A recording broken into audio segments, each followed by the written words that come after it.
大家好，我是小青。只用3个鸡蛋和面粉，我家早餐每天都在吃，外壳焦香美味，里面松松软软，老人小孩吃也容易消化，是一道家庭中受欢迎的营养美食。做法较为详细，一起来看看我是怎么做的吧。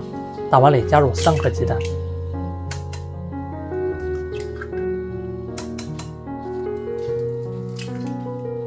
，2克白糖，几滴白醋去腥，先用筷子搅一搅。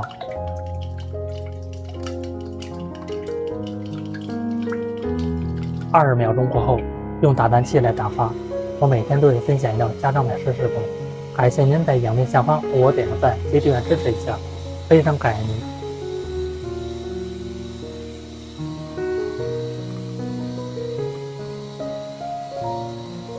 随着慢慢的打发，鸡蛋液明显膨胀变大了，一直打到呈现浓稠的奶白色就可以了。准备一个漏勺，过筛50克低筋面粉。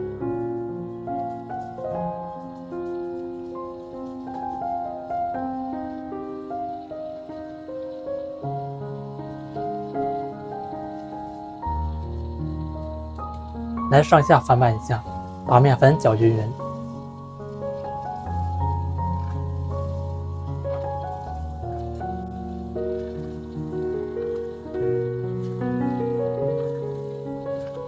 再加入10克食用油，继续来搅拌均匀。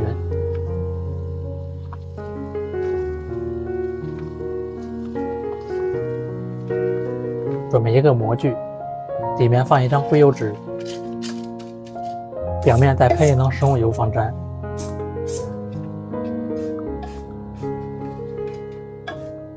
再倒入蛋霜，震动一下整理平整。再扣上盖子，放入烤箱，170度烤30分钟。现在已经熟了，咱们来看看啊。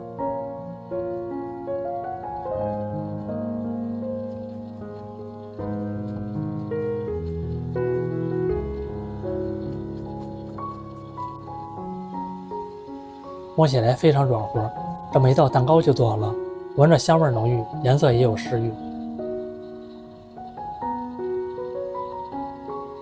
再切成薄片，